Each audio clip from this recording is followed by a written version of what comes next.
ओम शांति। आज की मुरली है 26/10/2025। हेडिंग पॉइंट है संगम युग की जीवन मुक्त स्थिति का अनुभव करने के लिए सब बोझ व बंधन बाप को देकर डबल लाइट बनो। आज विश्व रचता बाप दादा अपनी पहली रचना अति लवली और लकी बच्चों से मेला मना रहा है। कई बच्चे सम्मुख हैं, नयनों से देख रहे हैं और चारों ओर के कई बच्चे दिल में समाये हुए हैं। बाप दादा हर बच्चे दिल में समाये हुए हैं। बाप दादा हर बच्चे के मस्तक में 3 भाग्य की 3 सितारे चमकते हुए देख रहे हैं। एक भाग्य है बाप दादा की श्रेष्ठ पालना का, दूसरा है शिक्षक द्वारा पढ़ाई का, तीसरा है सदगुरु द्वारा सर्व वरदानों का चमकता हुआ सितारा। तो आप सब भी अपने मस्तक पर चमकते हुए सितारे अनुभव कर रहे हो ना। सर्व संबंध बाप दादा से है, फिर भी जीवन में यह 3 संबंध आवश्यक है और आप सभी सीखी लधे लाडले बच्चों को सहज ही प्राप्त है ना। नशा है ना, दिल में गीत गाते रहते हैं ना। वाह बाबा वाह, वाह शिक्षक वाह, वाह सदगुरु वाह। दुनिया वाले तो लौकिक गुरु जिसको महान आत्मा कहते हैं उस द्वारा एक वरदान पाने के लिए भी कितना प्रयत्न करते हैं और आपको बाप ने जन्मते ही सहज वरदानों से संपन्न कर दिया। इतना श्रेष्ठ भाग्य क्या स्वप्न में भी सोचा था कि भगवान बाप इतना हमारे ऊपर बलिहार जाएंगे। भक्त लोग भगवान के गीत गाते हैं और भगवान बाप किसके गीत गाते हैं? आप लक्की बच्चों के। अभी भी आप सभी भिन्न भिन्न देशों से किस विमान में आए हो? स्थूल विमानों में कि परमात्मा प्यार के विमान में? सब तरफ से पहुंच गए हैं। परमात्मा विमान कितना सहज ले आता है, कोई तकलीफ नहीं। तो सभी परमात्मा प्यार के विमान में पहुंच गए हो, इसकी मुबारक हो, मुबारक हो, मुबारक हो। बाप दादा एक बच्चे को देख चाहे पहली बार आए हैं, चाहे बहुत काल से आ रहे हैं, लेकिन बाप दादा एक एक बच्चे की विशेषता को जानते हैं। बाप दादा का कोई भी बच्चा चाहे छोटा है, चाहे बड़ा है, चाहे महावीर है, चाहे पुरुषार्थी है, लेकिन हर एक बच्चा सिक्की लधा है। क्यों? आपने तो बाप को ढूंढा, मिला नहीं, लेकिन बाप दादा ने आप हर बच्चों को बहुत प्यार, सीख, स्नेह से कोने कोने से ढूंढा है। तो प्यारे हैं तब तो ढूंढा, क्योंकि बाप जानते हैं मेरा कोई एक भी बच्चा ऐसा नहीं है जिसमें कोई भी विशेषता नहीं हो। कोई विशेषता ने ही लाया है, कम से कम गुप्त रूप में आए हुए बाप को पहचान तो लिया। मेरा बाबा कहा, सब कहते हो ना मेरा बाबा। कोई है जो कहता है नहीं तेरा बाबा? कोई है? सब कहते हैं मेरा बाबा। तो विशेष है ना। इतने बड़े बड़े साइंसदान, बड़े बड़े वीआईपी पहचान नहीं सके, लेकिन आप सबने तो पहचान लिया ना, अपना बना लिया ना।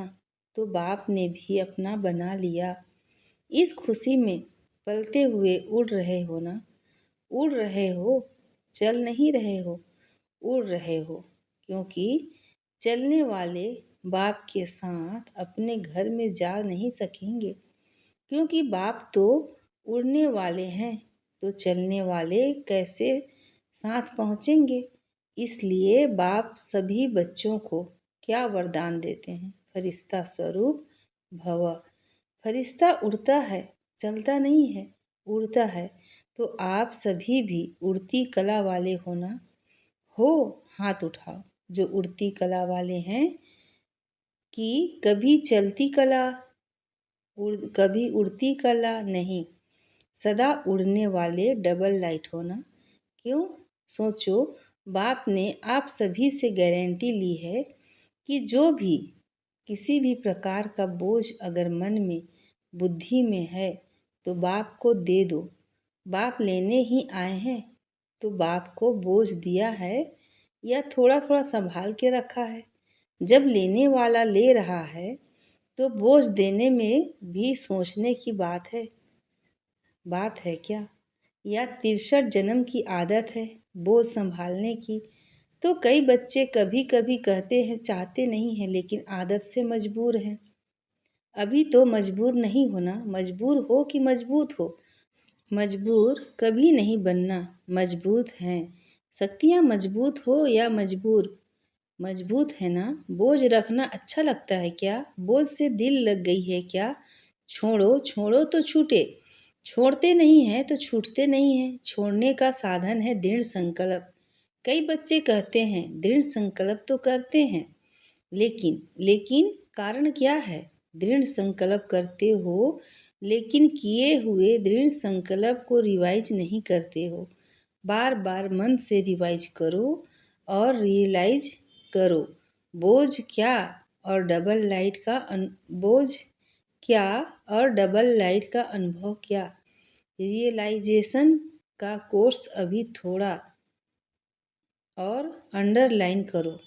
कहना और सोचना यह करते हो, लेकिन दिल से रियलाइज करो बोझ क्या है और डबल लाइट क्या होता है। अंतर सामने रखो, क्योंकि बाप दादा अभी समय की समीपता प्रमाण हर एक बच्चे में क्या देखने चाहते हैं। जो कहते हैं वह करके दिखाना है, जो सोचते हो वह स्वरूप में लाना है। क्योंकि बाप का वर्षा है, जन्म सिद्ध अधिकार है। मुक्ति और जीवन मुक्ति सभी को निमंत्रण भी यही देते हो ना। तो आकर मुक्ति जीवन मुक्ति का वर्षा प्राप्त करो। तो अपने से पूछो, क्या मुक्ति धाम में मुक्ति का अनुभव करना है? वह सतयुग में जीवन मुक्ति का अनुभव करना है। वह अब संगम युग में मुक्ति जीवन मुक्ति का संस्कार बनाना है। क्योंकि आप कहते हो कि हम अभी अपने ईश्वरीय संस्कार से देवी संसार बनाने वाले हैं। अपने संस्कार से नया संसार बना रहे हैं। तो अब संगम पर ही मुक्ति जीवन मुक्ति के संस्कार इमर्ज चाहिए ना। तो चेक करो सर्व बंधनों से मन और बुद्धि मुक्त हुए हैं। क्योंकि ब्राह्मण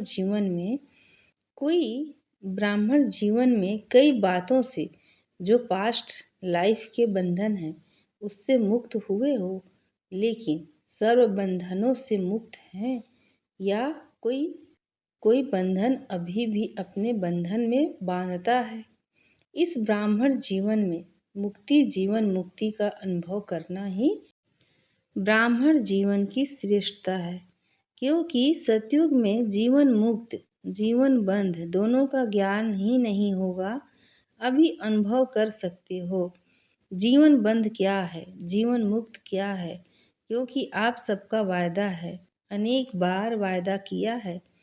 क्या करते हो वायदा? याद है? किसी से भी पूछते हैं आपके इस ब्राह्मण जीवन का लक्ष्य क्या है? क्या जवाब देते हो? बाप समान बनना है, पक्का है ना? बाप समान बनना है ना? या थोड़ा थोड़ा बनना है? समान बनना है ना? समान बनना है या थोड़ा भी बन गए तो चलेगा? उसको समान तो नहीं कहेंगे ना। तो बाप मुक्त है या बंधन है? अगर किसी भी प्रकार का चाहे देह का चाहे कोई देह के संबंध माता पिता बंधु सखा नहीं, देह के साथ जो कर्मेंद्रियों का संबंध है उस कोई भी कर्मेंद्रियों के संबंध का बंधन है, आदत का बंधन है, स्वभाव का बंधन है, पुराने संस्कार का बंधन है। तो बाप समान कैसे हुए? और रोज वायदा करते हो बाप समान बनना ही है। हाथ उठवाते हैं तो सभी क्या कहते हैं? लक्ष्मी नारायण बनना है। बाप दादा को खुशी होती है, वायदा बहुत अच्छे अच्छे करते हैं, लेकिन वायदे का फ़ायदा नहीं उठाते हैं। वायदा और फ़ायदा का बैलेंस नहीं जानते। वायदों का फाइल बाप दादा के पास बहुत बहुत बहुत बड़ा है, सभी का फाइल है। ऐसे ही फायदे का भी फाइल हो, बैलेंस हो तो कितना अच्छा लगेगा। यह सेंटर्स की टीचर्स बैठी हैं ना, यह भी सेंटर्स निवासी बैठे हैं ना, तो समान बनने वाले हुए ना। सेंटर निवासी निमित्त बने हुए बच्चे तो समान चाहिए ना। हैं भी, लेकिन कभी कभी थोड़ा नटखट हो जाते हैं। बाप दादा तो सभी बच्चों को का सारे दिन का हाल और चाल दोनों देखते रहते हैं। आपकी दादी भी वतन में थी ना, तो दादी भी देखती थी तो क्या कहती थी पता है? कहती थी, बाबा ऐसे भी हैं क्या? ऐसा होता है, ऐसे करते हैं, आप देखते रहते हैं। सुना आपकी दादी ने क्या देखा? अभी बाप दादा यही देखने चाहते हैं कि एक एक बच्चा मुक्ति जीवन मुक्ति के वर्षे का अधिकारी बने, क्योंकि वर्षा अभी मिलता है। सतयुग में तो नेचुरल लाइफ होगी, अभी के अभ्यास की नेचुरल लाइफ, लेकिन वर्षे का अधिकार अभी संगम पर है। इसलिए बाप दादा यही चाहते हैं कि हर एक स्वयं चेक करे। अगर कोई भी बंधन खींचता है तो कारण सोचो और कारण के साथ निवारण भी सोचो। निवारण बाप दादा ने अनेक बार भिन्न भिन्न रूप से दे दिए हैं। सर्व शक्तियों का वरदान दिया है, सर्व गुणों का खजाना दिया है। खजाने को यूज करने से खजाना बढ़ता है। खजाना सबके पास है, बाप दादा ने देखा है। हर एक के स्टॉक को भी देखता है। बुद्धि है स्टॉक रूम, तो बाप दादा ने सबका स्टॉक देखा है। स्टॉक में है, लेकिन खजाने को समय पर यूज नहीं करते हैं। सिर्फ पॉइंट के रूप में सोचते हैं, हाँ यह नहीं करना है, यह करना है। पॉइंट के रूप में यूज करते हैं, सोचते हैं, लेकिन पॉइंट बन के पॉइंट को यूज नहीं करते हैं, इसलिए पॉइंट रह जाती है। पॉइंट बन के यूज करो तो निवारण हो जाए। बोलते भी हैं यह नहीं करना है, फिर भूलते भी हैं। बोलने के साथ भूलते भी हो। इतना सहज विधि सुनाई है, सिर्फ है ही संगम युग में बिंदी की कमाल। बस बिंदी यूज करो और कोई मात्रा की आवश्यकता नहीं। 3 बिंदी को यूज करो, आत्मा बिंदी, बाप बिंदी और ड्रामा बिंदी। 3 बिंदी यूज करते रहो तो बाप समान बनना कोई मुश्किल नहीं। लगाने चाहते हो बिंदी, लेकिन लगाने के समय हाथ हिल जाता तो क्वेश्चन मार्क हो जाता या आश्चर्य की रेखा बन जाती है। वहाँ हाथ हिलता, यहाँ बुद्धि हिलती है। नहीं तो 3 बिंदी की को स्मृति में रखना क्या मुश्किल है। बाप दादा ने तो दूसरी भी सहज युक्ति बताई है। वह क्या? दुआ दो और दुआ लो। अच्छा, योग शक्तिशाली नहीं लगता, धारणाएं थोड़ी कम होती हैं, भाषण करने की हिम्मत नहीं होती है, लेकिन दुआ दो और दुआ लो, यह एक ही बात करो और सब छोड़ो। एक बात करो लेकिन करो दुआ, लेकिन दुआ लेनी है, दुआ देनी है। कुछ भी हो जाए, कोई कुछ भी दे, लेकिन मुझे दुआ देनी है, लेनी है। एक बात तो पक्की करो, इसमें सब आ जाएगा। अगर दुआ देंगे और दुआ लेंगे तो क्या इसमें शक्तियाँ और गुण नहीं आएंगे? ऑटोमेटिकली आ जाएंगे ना। एक ही लक्ष्य रखो, करके देखो। एक दिन अभ्यास करके देखो, फिर 7 दिन करके देखो। चलो, और बातें बुद्धि में नहीं आती, एक तो आएगी। कुछ भी हो जाए, लेकिन दुआ देनी और लेनी है। यह तो कर सकते हैं या नहीं? कर सकते हैं। अच्छा, तो जब भी जाओ ना तो यह ट्रायल करना। इसमें सब योग युक्त आप ही हो जाएंगे, क्योंकि वेस्ट कर्म करेंगे नहीं तो योग युक्त हो ही गए ना। लेकिन लक्ष्य रखो दुआ देना, लक्ष्य रखो दुआ देना है, दुआ लेना है। कोई कुछ भी देवे, बद्दुआ भी मिलेगी, क्रोध की बातें भी आएंगी, क्योंकि वायदा करेंगे ना। तो माया भी सुन रही है कि यह वायदा करेंगे, यह भी अपना काम तो करेगी ना। जब माया जिद बन जाएंगे फिर नहीं करेगी। अभी तो माया जिद बन रहे हैं ना, तो वह अपना काम करेगी, लेकिन मुझे दुआ देनी है और दुआ लेनी है। हो सकता है, हाथ उठाओ जो कहते हैं। हो सकता है, अच्छा शक्तियाँ हाथ उठाओ। हाँ, हो सकता है। सब तरफ की टीचर्स आई हैं ना, तो जब आप अपने देश में जाओ तो पहले पहले सभी को 1 सप्ताह यह होमवर्क करना है और रिजल्ट भेजनी है। कितने जने क्लास के मेंबर कितने हैं, कितने ओके हैं और कितने थोड़े कच्चे और कितने पक्के हैं, तो ओके के बीच में लाइन लगाना बस। ऐसे समाचार देना, इतने जने ओके, इतने जनों में ओके में लकीर लगी है। इसमें देखो डबल फॉरेनर्स आए हैं तो डबल काम करेंगे ना। 1 सप्ताह की रिजल्ट भेजना, फिर बाप दादा देखेंगे, सहज है ना, मुश्किल तो नहीं है। माया आएगी, आप कहेंगे बाबा मेरे को पहले तो ऐसा संकल्प कभी नहीं आता था, अभी आ गया, यह होगा ही। लेकिन दृढ़ निश्चय वाले की निश्चित विजय है, दृढ़ता का फल है सफलता। सफलता न होने के कारण है दृढ़ता की कमी, तो दृढ़ता की सफलता प्राप्त करनी है। जैसे सेवा उमंग उत्साह से कर रहे हैं, ऐसे स्वयं की स्व के प्रति सेवा, स्व सेवा और विश्व सेवा। स्व सेवा अर्थात चेक करना और अपने को बाप समान बनाना। कोई भी कमी कमजोरी बाप को दे दो ना। क्यों रखी है? बाप को अच्छा नहीं लगता है, क्यों कमजोरी रखते हो? दे दो।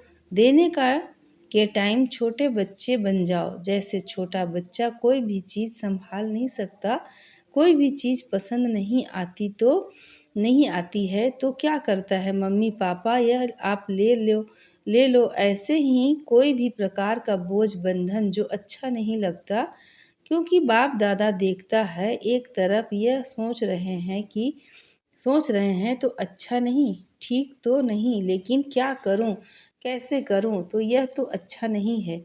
एक तरफ अच्छा नहीं है कह रहे हैं, दूसरे तरफ संभाल के रख रहे हैं, तो इसको क्या कहें? अच्छा कहें? अच्छा तो नहीं है ना, तो आपको क्या बनना है? अच्छे ते अच्छा ना, अच्छा भी नहीं, अच्छे ते अच्छा। तो जो भी कोई ऐसी बात हो, बाबा हाजिरा हजूर है, उसको दे दो। और अगर वापस आवे तो अमानत समझ के फिर दे दो। अमानत में खयानत नहीं की जाती है, क्योंकि आपने तो दे दी तो बाप की चीज़ हो गई। बाप की चीज़ या दूसरे की चीज़ आपके पास गलती से आ जाए, आप अलमारी में रख देंगे, निकालेंगे ना, कैसे भी करके निकालेंगे, रखेंगे नहीं, संभालेंगे तो नहीं ना, तो दे दो। बाप लेने के लिए आया है और तो कुछ आपके पास है नहीं जो दो, लेकिन यह तो दे सकते हो ना। अक के फूल हैं, वह दे दो। संभालना अच्छा लगता है क्या? अच्छा, चारों ओर के सभी बाप दादा के दिल पसंद बच्चे दिलाराम है ना, तो दिलाराम के दिल पसंद बच्चे, प्यार के अनुभवों में सदा लहराने वाले बच्चे। एक बाप दूसरा न कोई, स्वप्न में भी दूसरा न कोई। ऐसे बाप दादा के अति प्यारे और अति देह भान से न्यारे सिखी लधे पदम गुणा भाग्यशाली बच्चों को दिल का याद प्यार और पदम गुणा दुआएं हो। साथ में बालक सो मालिक बच्चों को बाप दादा का नमस्ते, और हम बच्चों की तरफ से बाप दादा को नमस्ते, गुड मॉर्निंग। शुक्रिया बाबा, शुक्रिया। आज का वरदान है, ईश्वरीय मर्यादाओं के आधार पर विश्व के आगे एग्जाम्पल बनने वाले सहज योगी भव। डिटेल है, विश्व के आगे एग्जाम्पल बनने के लिए अमृत वेले से रात तक जो ईश्वरीय मर्यादाएं हैं उसी प्रमाण चलते रहो। विशेष अमृत वेले के महत्व को जानकर उस समय पावरफुल स्टेज बनाओ तो सारे दिन की जीवन महान बन जाएगी। जब अमृत वेले विशेष बाप से शक्ति भर लेंगे तो शक्ति स्वरूप हो चलने से किसी भी कार्य में मुश्किल का अनुभव नहीं होगा और मर्यादा पूर्वक जीवन बिताने से सहज योगी की स्टेज भी स्वतः बन जाएगी। फिर विश्व आपके जीवन को देखकर अपनी जीवन बनाएंगी। आज का स्लोगन है, अपनी चलन और चेहरे से पवित्रता की श्रेष्ठता का अनुभव कराओ। अपनी चलन और चेहरे से पवित्रता की श्रेष्ठता का अनुभव कराओ। अच्छा, ओम शांति।